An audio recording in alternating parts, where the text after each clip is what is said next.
fue realizado por el doctor William Edwards, patólogo de la clínica Mayo de Rochester, Massachusetts. La clínica Mayo, el Hospital General de Boston y el Hospital Hopkins de Estados Unidos están entre los 3 mejores hospitales del mundo entero. Este estudio que voy a presentarles a continuación, intercalándolo con la Biblia, originalmente se presentó en la revista médica Diario de la Asociación Médica Americana, Journal of the American Medical Association. Y esta revista, que aparece cada semana, es de investigación científica médica y la primer revista en circulación mundial hasta el siglo XXI. Vamos pues a adentrarnos a ver qué fue lo que el doctor William Edwards, junto con todos sus compañeros en la clínica Mayo, descubrieron de la muerte, los sufrimientos de Jesucristo, el Hijo de Dios. En primer lugar, la Biblia enseña que Jesús en el huerto de Getsemaní, la noche antes, o casi ya cuando iba a anochecer, que fue capturado en el huerto de Getsemaní, se hincó y llegó con sus discípulos y les pidió a los discípulos, diciéndoles que lo ayudaran a orar, porque su alma estaba angustiada hasta la muerte. Dice en el Evangelio, capítulo 26 de Mateo, versículos 36 al 38, el registro del huerto de Getsemaní. Dice Mateo 26, versículo 36. Entonces Jesús llegó con ellos a un lugar que se llama Getsemaní. Es interesante que la palabra griega Getsemaní significa aceite prensado. Aceite prensado. O sea, cuando apretaban el fruto de la vid para poder, las aceitunas para sacar el aceite, le pusieron el nombre de Getsemaní. Y entonces Cristo les dijo a los discípulos, siéntense entre tanto que voy allí y oro. Y tomando a Pedro y a los 2 hijos de Zebedeo, comenzó a entristecerse y a angustiarse en gran manera. Entonces Jesús les dijo, mi alma está muy triste hasta la muerte, quédense aquí y velen conmigo. Y yendo un poco adelante, se postró sobre su rostro, orando y diciendo, Padre mío, si es posible, pase de mí esta copa, pero no sea como yo quiero, sino como tú. Y en el Evangelio de Lucas capítulo 22, versículo 44, la Biblia dice que estando en agonía, oraba más intensamente y era su sudor como grandes gotas de sangre que caían hasta la tierra. De acuerdo a la ciencia médica, la Biblia enseña que este sudor que Cristo transpiró a través de sus capilaridades cutáneas se llama científicamente hematodrosis, hematohidrosis o sudor sanguinolento. Esto suele ocurrir, de acuerdo a los médicos, cuando existe un estado emocional tan elevado que la hemorragia de las glándulas sudoríparas ocasiona que la piel quede totalmente frágil. Probablemente la pérdida de la sanguínea en el huerto de Getsemaní no produjo el shock hipovolémico que le produjo la crucifixión, como lo vamos a ver. Sin embargo, esta fragilidad cutánea resultante ocasionó más tarde una gran pérdida de sangre, después cuando comenzaron a azotar su espalda. Damas y caballeros, siempre los mismos teólogos, los mismos científicos se han preguntado, una vez que explicamos que esto es científico, hematohidrosis, sudar sangre, ¿por qué Cristo le dice al Padre, si es posible, pasa de mí esta copa?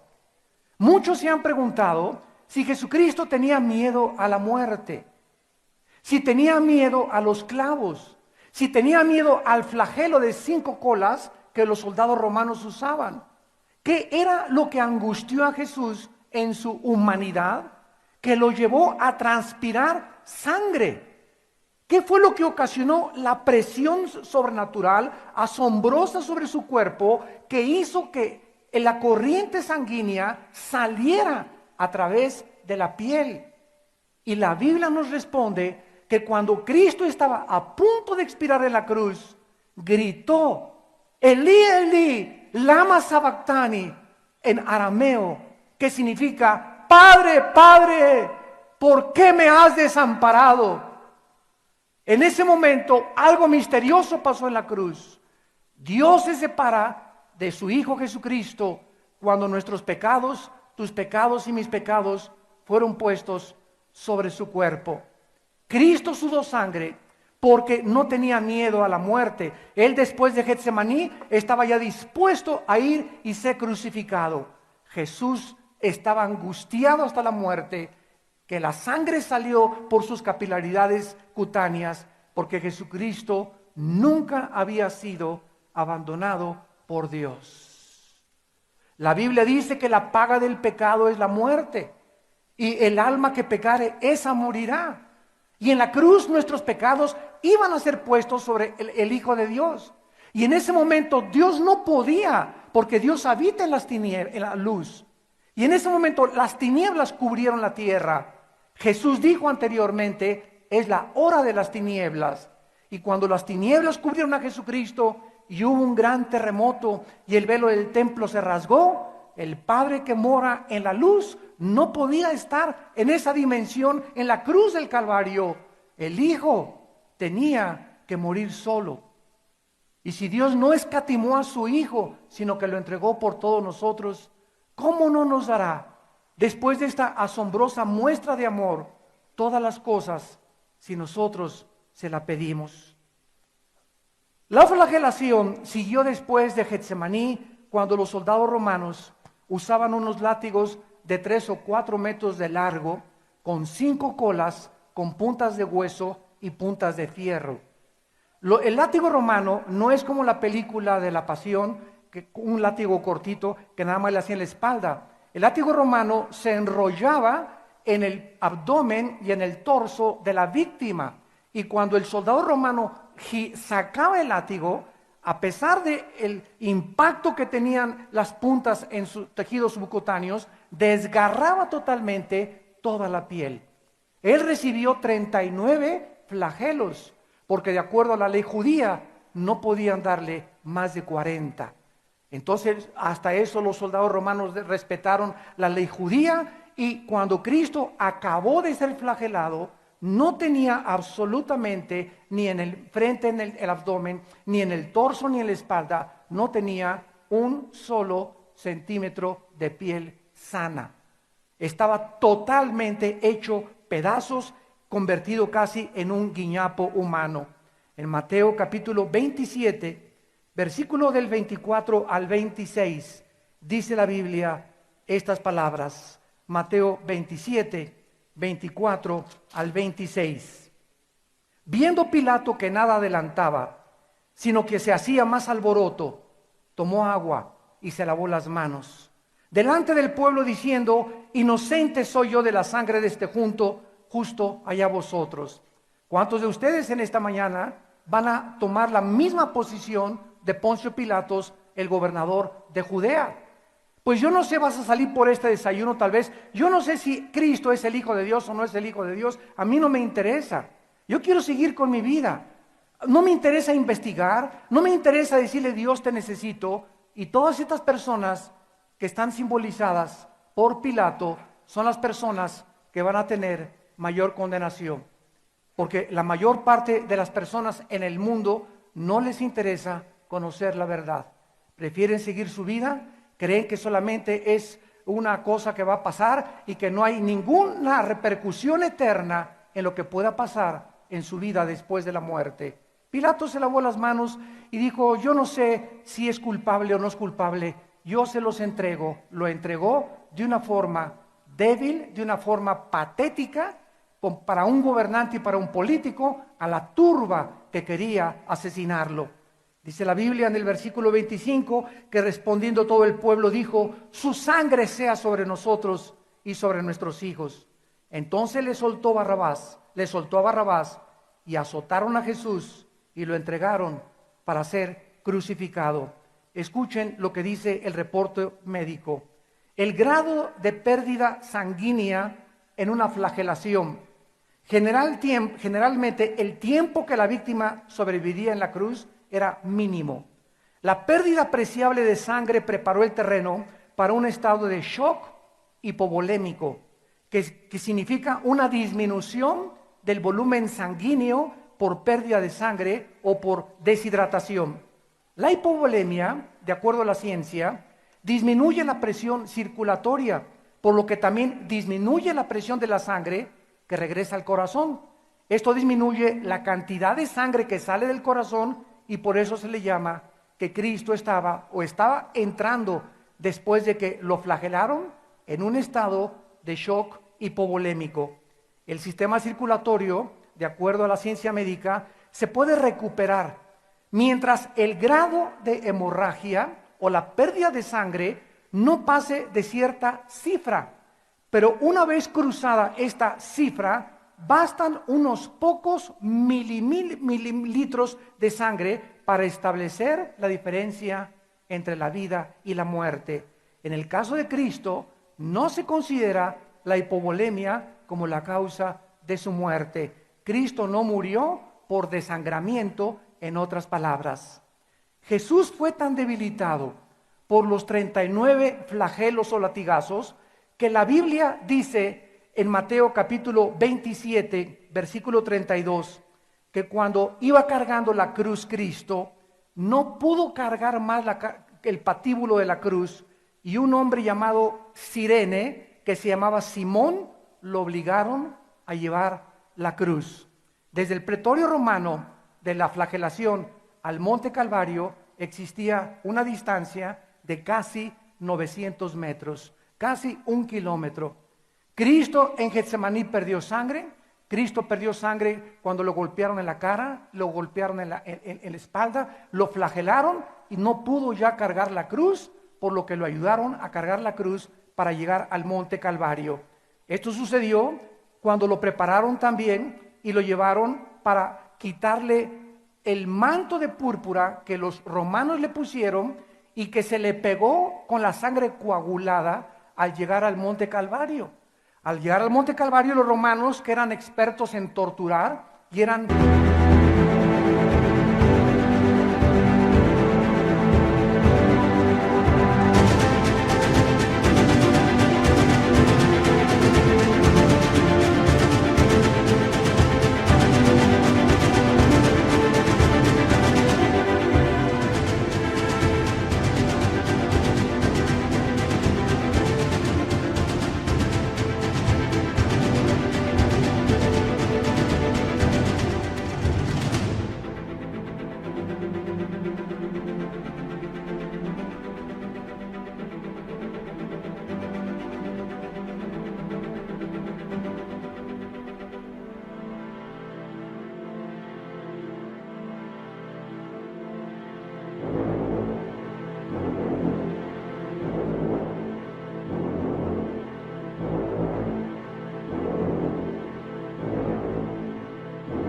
crueles y sanguinarios, le arrancaron el manto de púrpura y con eso arrancaron todos aquellos pellejos y piel que le quedaba en la coagulación y en el tiempo que Cristo tardó en llegar a la cruz del Calvario.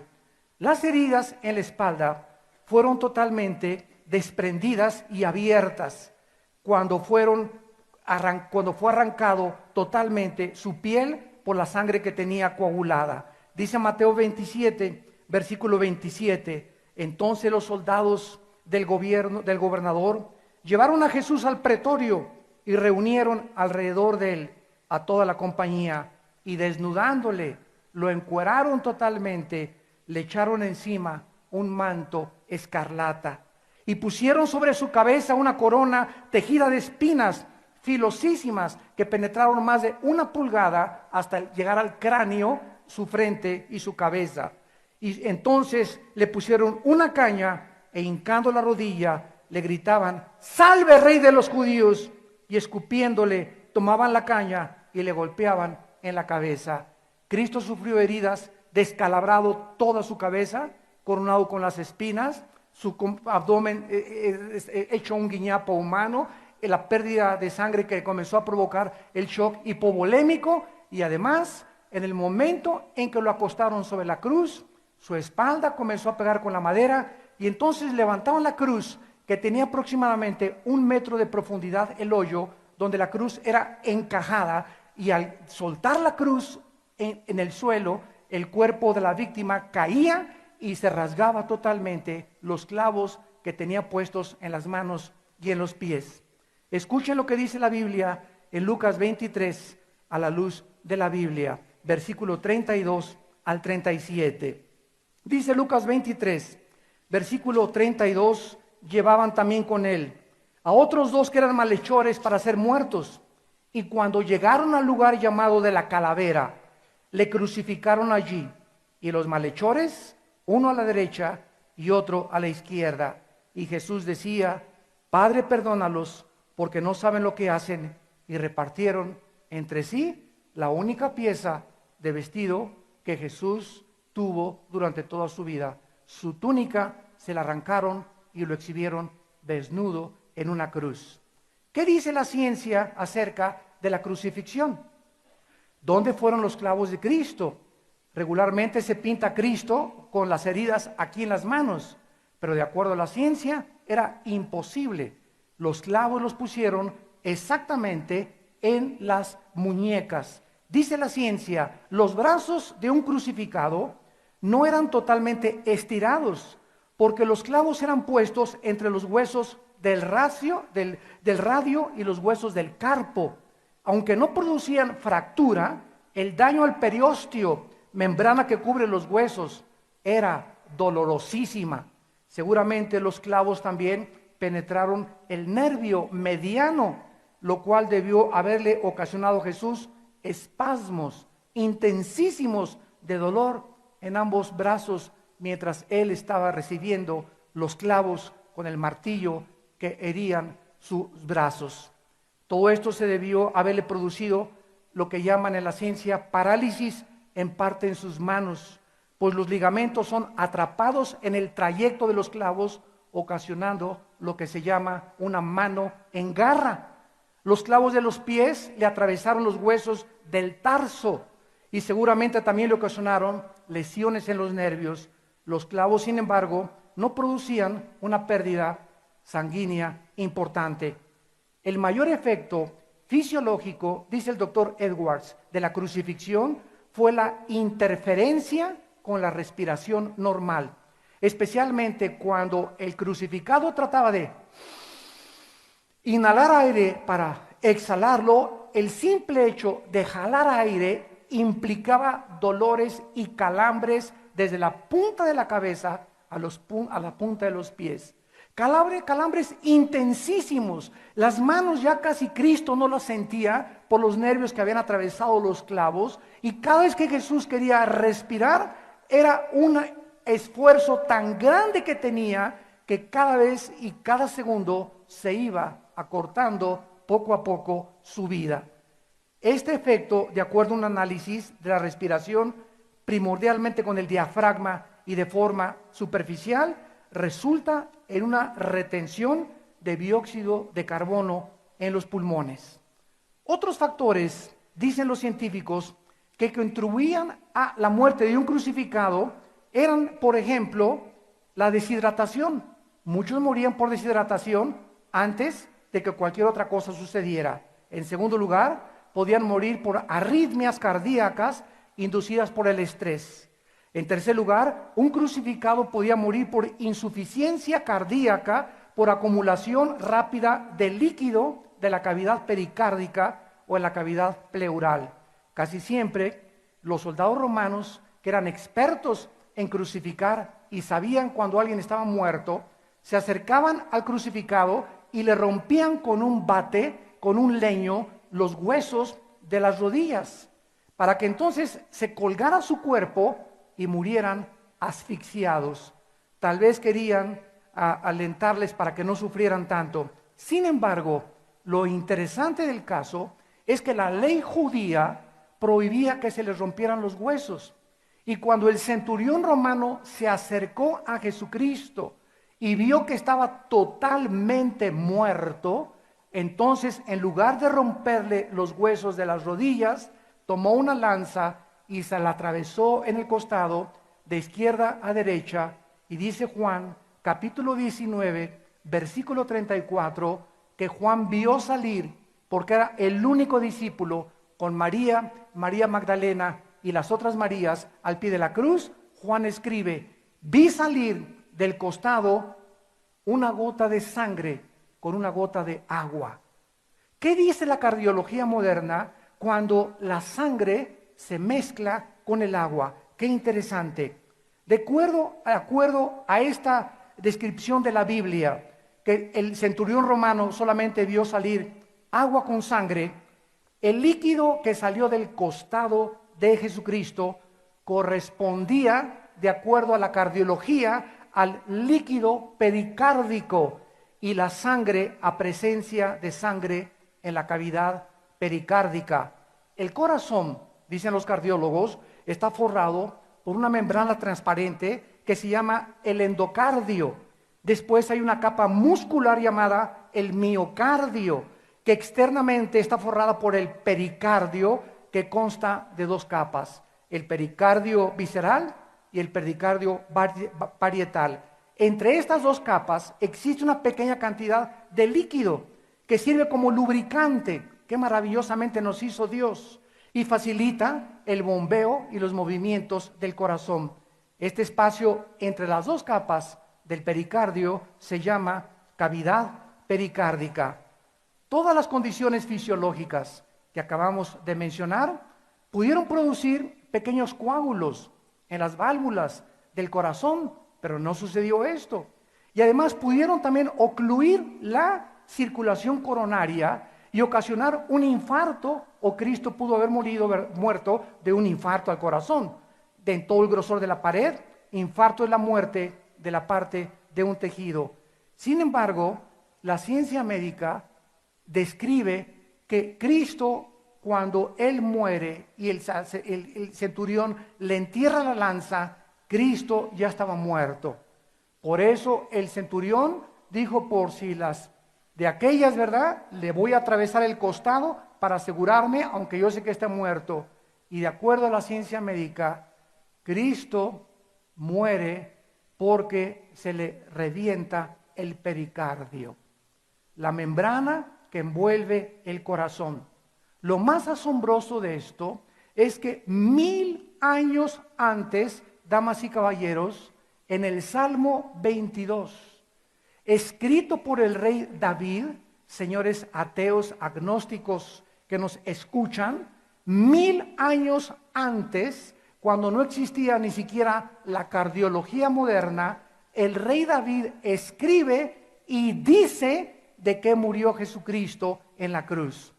Esta es una pregunta que cada vez que me invitan a un seminario teológico les hago a los estudiantes. ¿Alguno de ustedes sabe qué fue lo que ocasionó la muerte de Cristo? Y pues ya hemos visto algunas respuestas. Pues murió de una arritmia, murió de esto, murió de aquello, de asfixia. No murió de ninguna de esas cosas. Dice el Salmo 22, versículo 14 y versículo 15. He sido derramado como aguas. Todos mis huesos se descoyuntaron. Mi corazón fue como cera. Mi corazón fue como cera derritiéndose en medio de mis entrañas. Cuando sale la gota de agua mezclada con la gota de sangre, la Biblia nos muestra que a Cristo en la cruz le explotó el corazón. Cristo muere de dolor moral. Fue tan grande el impacto de nuestros pecados sobre su cuerpo santo. Fue tan profunda la tristeza a la que Cristo tuvo de que su Padre mismo no podía estar con Él en la cruz, que Cristo muere cuando le explota el corazón. Cuando la capa del pericardio, que es la membrana que envuelve el corazón, se revienta y sale una gota de agua mezclada con sangre, porque ya en ese momento casi toda la sangre estaba al pie de la cruz. Su sangre había derramado su vida por nosotros, porque la Biblia dice que la vida, el alma, se encuentra en la sangre. Antes de que se descubriera la circulación de la sangre, la Biblia establecía ya con siglos de años de anticipación que la vida de la persona se encuentra en la sangre. Nuestra vida está en la sangre, y ahora que han descubierto que en la sangre se encuentran todas las enfermedades y todas las cosas que se pueden descubrir, la ciencia dice, y la Biblia tenía razón. Todo este Salmo 22 nos habla de los sufrimientos de Cristo en la cruz 1000 años antes de que sucediera. Dice el versículo 12, me han rodeado como toros de Basán me han cercado, abrieron sobre mí su boca como león rapaz y rugiente. Versículo 17, contar mis huesos puedo, entre tanto me miran y me observan, repartieron entre sí mis vestidos, sobre mi ropa echaron suertes. Damas y caballeros, nunca en la historia se ha escrito de ningún líder religioso lo que se escribió de Cristo con siglos de anticipación. Nunca nadie supo que Buda iba a nacer, o que Zoroastro, o que Mahoma, o cualquier líder que tú me quieras presentar. Pero de Cristo se escribieron con siglos de anticipación quién iba a ser su madre, que iba a nacer de una virgen. ¿Dónde iba a nacer? En una aldea llamada Belén. ¿Cómo iba a ser su infancia?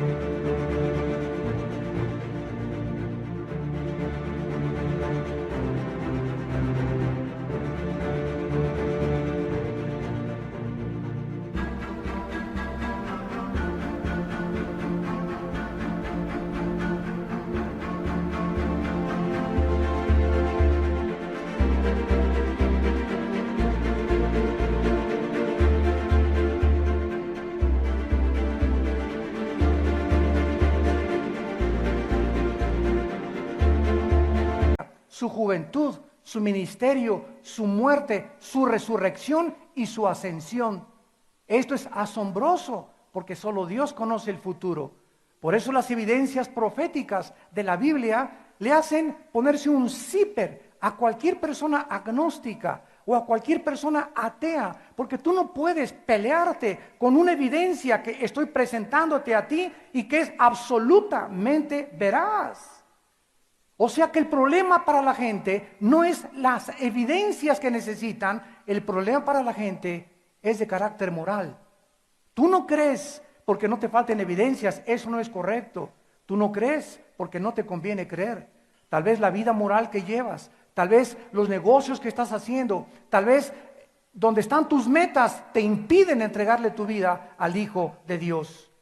Dios, a través de su siervo David, profetiza en el Salmo 22 lo que iba a suceder en la cruz del Calvario. Y 750 años antes de Cristo, el profeta Isaías, en el capítulo 53, versículo 3 en adelante, escribe estas palabras de lo que le sucedería al Mesías, el Hijo de Dios. Isaías 53, versículo 3, despreciado y desechado entre los hombres. El creador del universo, el sustentador de todas las cosas, de los átomos y de las fuerzas atómicas, de la gravedad y el de las galaxias, el juez, el rey de reyes y señor de señores, escoge nacer en un pesebre, sin sábanas, sin enfermeras, sin anestesiólogos, sin ginecólogos, sin ninguna asistencia médica. El Rey de Reyes, el que te hizo a ti y el que me hizo a mí, el que hizo el universo, baja a nacer en un pesebre. rodeado de animales. ¿De qué nos habla esto? ¿Cuál fue la intención de Dios de haber bajado a este mundo y haber vivido y nacido bajo estas condiciones? Nos habla que Dios, el Dios de la Biblia, es un Dios humilde. Es un Dios humilde. Y su Hijo manifestó y proyectó esa humildad al hincarse ante sus discípulos y lavarle los pies. Y nosotros, pobres seres humanos engreídos, soberbios, orgullosos, que creemos y vemos con desprecio a los que son inferiores a nosotros, cultural o social o racialmente, que creemos o nos creemos superiores a los demás, cuando el mismo Dios de los cielos bajó a este mundo a hincarse y lavarnos los pies, para que nosotros descubramos que Dios da gracia a los humildes y Dios resiste a los soberbios. Dios no puede soportar la soberbia humana, y ha sido esta soberbia la que ha ensoberbecido a los científicos ateos en el mundo entero, porque profesando ser sabios se convirtieron en necios. Es la soberbia humana la que nos ha hecho creer que venimos de los animales, que somos el producto fortuito y accidental de una evolución. Es la irracionalidad más grande filosófica que puede existir. Como acaba de decir hace poco el más grande apologista que hay en el mundo ahorita, un hindú llamado Dinesh D'Souza, dice en un debate que tuvo en la Universidad de Notre Dame con Christopher Hitchens, el ateo más grande de Europa, le dice Dinesh D'Souza a este ateo: es que yo he descubierto que el 90% detrás del ateísmo son personas que se quieren vengar de Dios. Están enojados con Dios y hacen campañas de publicidad y pelean contra un Dios que dicen que no existe. La grande honestidad del ateo Jean-Paul Sartre en los 60, en el siglo pasado, que escribió La náusea y el libro del muro, fue cuando Sartre reconoció al morir: he sido un tonto filosóficamente al haber gastado mi vida en tratar de demostrar algo que no existe, cuando si no existe había un propósito mucho más elevado al cual dedicar mis talentos. Esta es la irracionalidad de la soberbia del intelecto humano, que profesando ser sabios se hacen necios. ¿Cómo podemos ser el resultado fortuito de una evolución cuando vemos nosotros un cuerpo maravillosamente diseñado, los ojos que son un diseño inteligente que supera cualquier cámara fotográfica, los oídos, la sangre, el corazón que no necesita aceite? Todo absolutamente nuestro cuerpo fue hecho por un accidente. Y si nosotros somos materia, ¿qué es el pensamiento? El pensamiento no es átomos.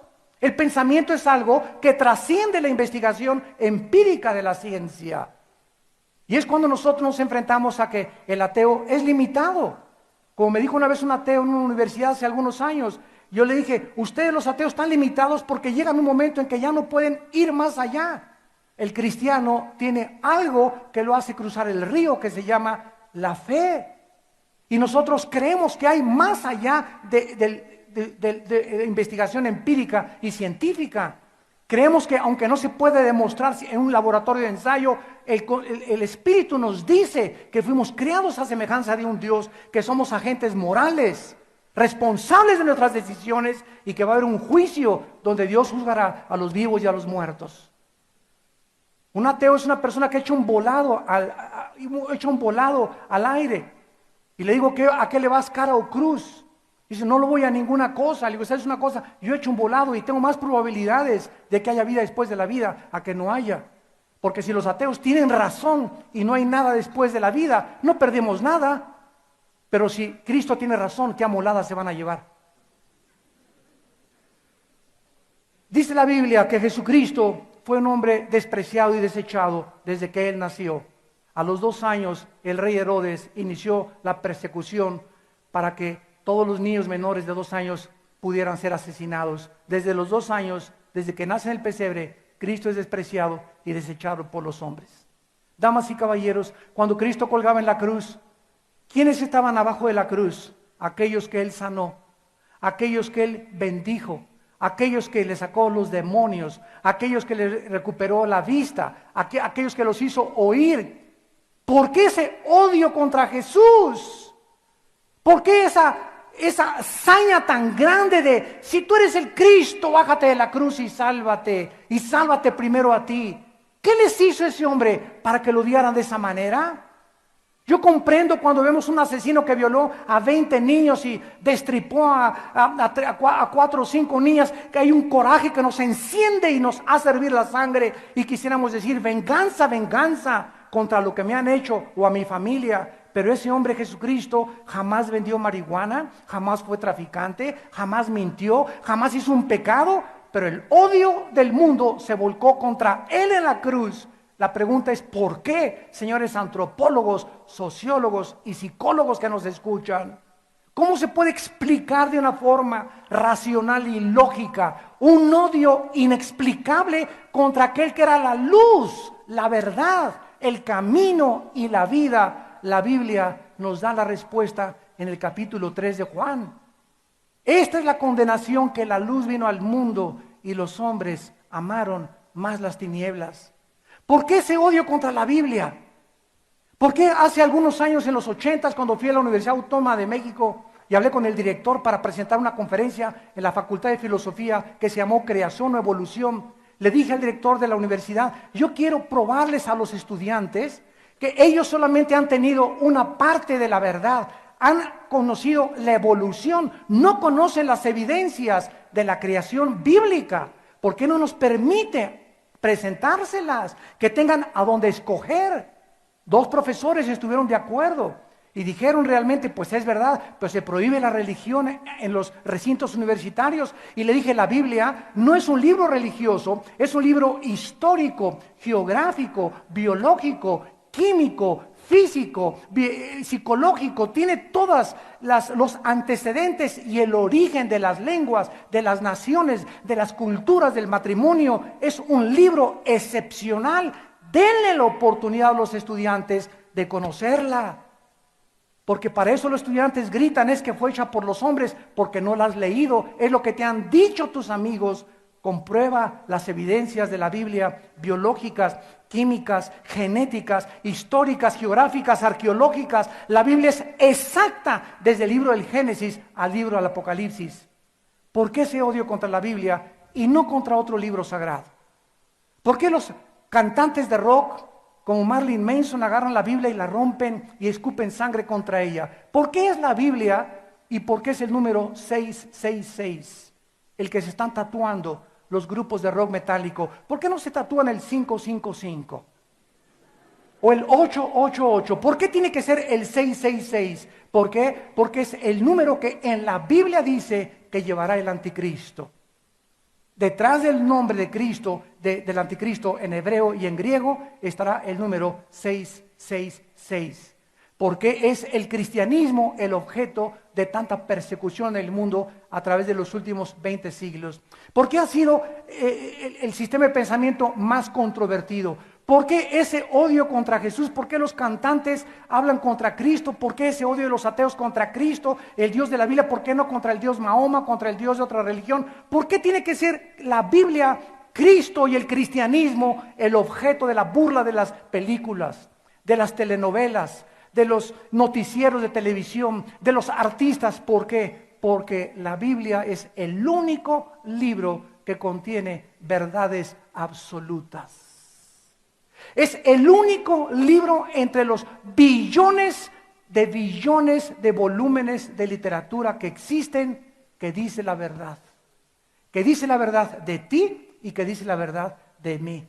La Biblia es el único libro que nos desnuda y nos exhibe tal como somos delante de Dios. Y a nadie le gusta que le digan que tiene cáncer, pero el doctor te dice, discúlpeme señor Pancho Pancholín, las radiografías dicen, aunque usted se sienta bien y aunque crea usted que está sano, las radiografías dicen que usted tiene cáncer. Y la Biblia nos dice que aunque creamos que nosotros vamos a pensar que las religiones nos salvan y que somos buenos por naturaleza, la Biblia dice que nuestro estado interno es de corrupción. que hemos heredado un veneno desde nuestros primeros padres que se ha transmitido genéticamente hasta nuestros días y que la Biblia le llama pecado. William Shakespeare le llamaba el defecto trágico. Carlos Marx le llamaba la lucha de clases.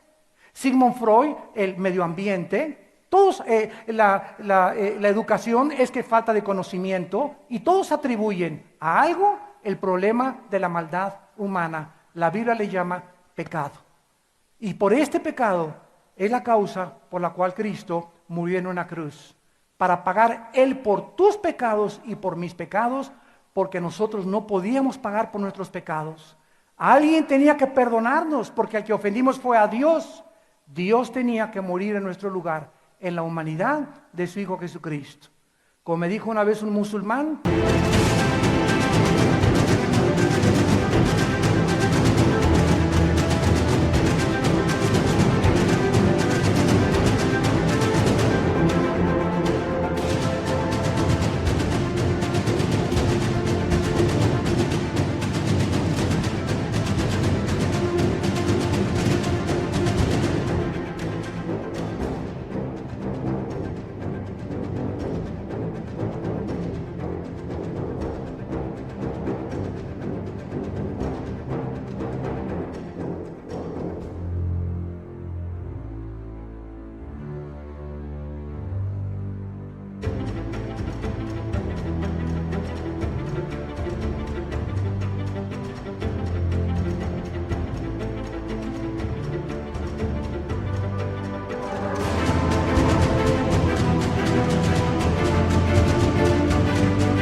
señor Alducin, Cristo es Dios. Le dije, sí. Mañana, por cierto, voy a hablar sobre la conferencia, ¿es Dios Cristo o Jesucristo es Dios?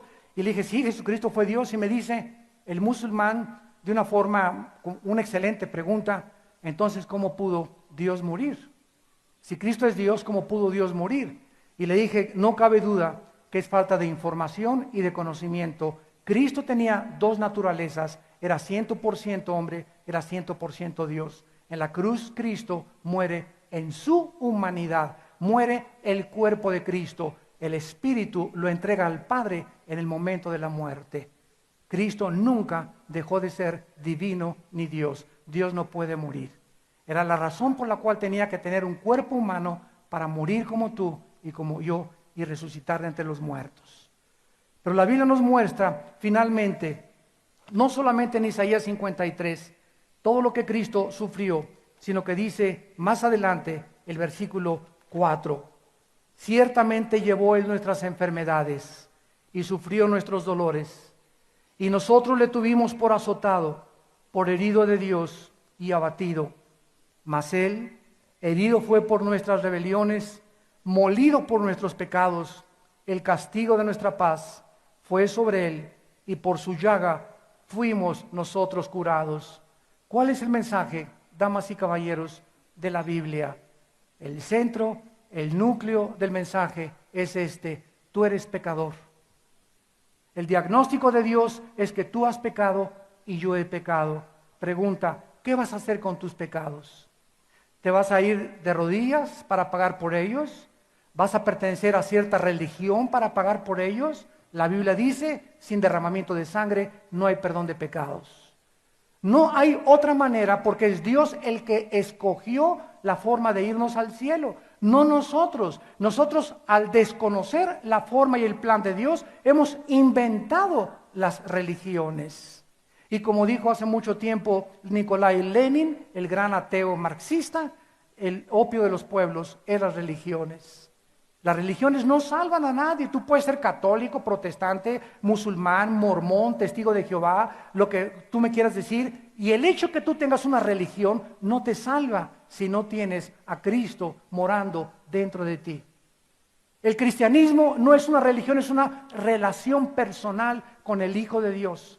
Con alguien que resucitó de entre los muertos, que no se quedó clavado en la cruz, a los 3 días salió de la tumba como el Rey de Reyes y Señor de Señores, se les apareció a más de 500 personas porque anteriormente le había dicho, yo soy la resurrección y la vida. Si Cristo no hubiera resucitado, ¿cuál esperanza tendríamos nosotros? ¿Quién nos puede garantizar que hay vida después de la vida si Cristo no hubiera regresado y vencido la muerte con el poder del Padre. Y este es el mensaje que Dios te dice: yo pagué por ti en la cruz. Tú no tienes que hacer nada más que creer lo que yo hice en la cruz del Calvario. Si tú crees que mi Hijo pagó en tu lugar y le recibes como tu Señor y tu Salvador, la Biblia dice que Dios te perdona. Dios en su misericordia te perdona y tú puedes decir: ay, sí, que fácil. Es que esto se llama gracia. Gracia. ¿Qué es la gracia? Es algo que no conocemos los humanos. Es un favor que alguien nos da sin que lo merezcamos. Es cuando tu hijo se porta mal y en lugar de que tú lo castigues, le das un regalo. Y el hijo te dice: oye, pero yo no merezco ese regalo. Y le dices: no te lo doy porque lo merezcas, te lo doy por gracia, porque te quiero favorecer simplemente para que veas cuánto te amo. Y este es el mensaje que de Dios, que de tal manera amó Dios al mundo, que nos dio a su Hijo unigénito, para que cualquiera de ustedes que crea en Él no se pierda, mas tenga la vida eterna. Porque Dios muestra su amor para con nosotros en que, siendo aún pecadores, Cristo murió en nuestro lugar. Él, que no conoció pecado, por nosotros se hizo pecado, para que nosotros fuésemos hechos la justicia de Dios en Él. Dios simplemente te pide: ábreme tu corazón, hijo, hija mía. Dame la oportunidad de entrar a tu vida. Dame la oportunidad de demostrarte que soy real. Ya deja de oír las opiniones filosóficas del mundo y de hombres. Escucha la voz de mi Hijo Jesús. Él es la resurrección, Él es el pan que descendió y nos da vida. Él es la luz, Él es el camino, Él es la verdad, Él es la vida eterna. Y Cristo, para terminar, antes de morir, les dijo a los discípulos el día anterior, en Juan capítulo 14, las siguientes palabras. Y nos dice Dios: ahora que nos aproximamos, todos nosotros nos aproximamos a la tumba, porque tú tienes que morir algún día, yo tengo que morir. A lo mejor tú vas a morir hoy, a lo mejor en la próxima hora aquí te sale una embolia saliendo del hotel, a lo mejor un ataque al corazón, un ataque cardíaco. Ninguno de nosotros sabe el momento en que Dios nos dice: se acabó el límite y se acabó el 20 de tu vida, vámonos a casa o desciendes al infierno. Ninguno de nosotros tenemos la seguridad, y Cristo nos dice antes de morir: no se turbe vuestro corazón. El cristiano es una persona que vive segura, está tranquila, aunque haya el dólar bajó, el petróleo cayó, guerras, rumores de guerras, tsunamis, etcétera, etcétera. El mundo que vivimos es un mundo inestable. Las fuerzas de la naturaleza están azotando a la humanidad como nunca había sucedido, exactamente de acuerdo a como la Biblia lo profetizó. En medio de este mundo cambiante y de este mundo inestable, el cristiano es una persona que ha hecho la paz con su Creador, que sabe que todo está bien y que lo peor que nos pueda suceder es morir. Y dice la Biblia en Filipenses capítulo 1 que el morir es ganancia para nosotros. Mientras estamos en el cuerpo, vivimos para Él, pero el día que muramos, salimos de nuestra prisión, que es el cuerpo, el alma y el espíritu, para reunirnos con nuestro Creador y oír esas palabras que dice la Biblia, que Dios te dirá: ven, bendito de mi Padre, al reino que he preparado, porque tuve hambre y me diste comer, tuve sed y me diste beber, estuve en la cárcel y me visitaste. En otras palabras, no viviste para tus intereses, viviste para los intereses de los demás, porque en eso se encuentra la verdadera felicidad, en vivir para los demás, en preocuparte para los demás, en salir de tus problemas y de tus llantos y de tus cosas y tratar, como dijo hace muchos años la Madre Teresa en Nueva York, cuando se iba a regresar a Calcuta con sus leprosos. Le preguntaron esta historia, ya la he contado y la vuelvo a repetir: Madre Teresa, ¿para qué se regresa usted con sus leprosos a un país insalubre, con tantos moscos, con tantas ratas, con tantas cosas?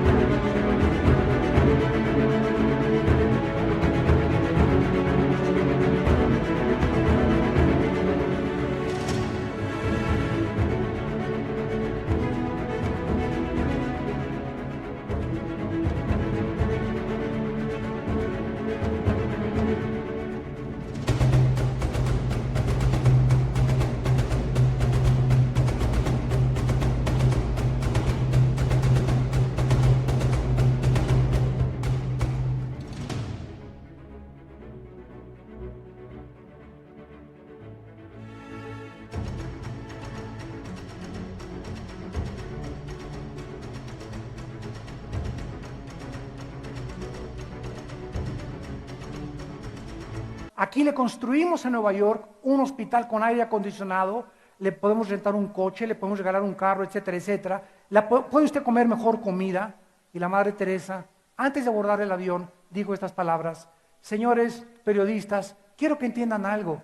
La felicidad no se encuentra en vivir confortablemente, ni en tener abundancia de bienes materiales, porque los bienes materiales no nos dan la felicidad. Yo he encontrado, dijo la Madre Teresa, meses antes de morir, que la felicidad se encuentra en vivir para los demás. Y cuando yo he entregado mi vida para esos leprosos, ahí es donde yo he encontrado la misión que tengo en la vida. Yo he prometido a Dios no vivir para mí misma jamás.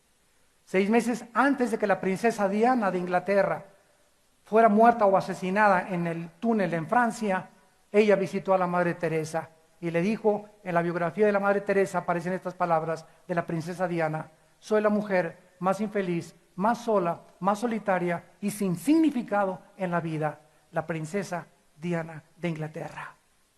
Porque sabía que esa mujercita insignificante, fea, tenía mucho más valía que ella, que era la princesa que aparecía en la revista Hola y que aparecía en las revistas Cosmopolitan y que entraba en todos los palacios. Sin embargo, era una mujer que sabía que algo le hacía falta.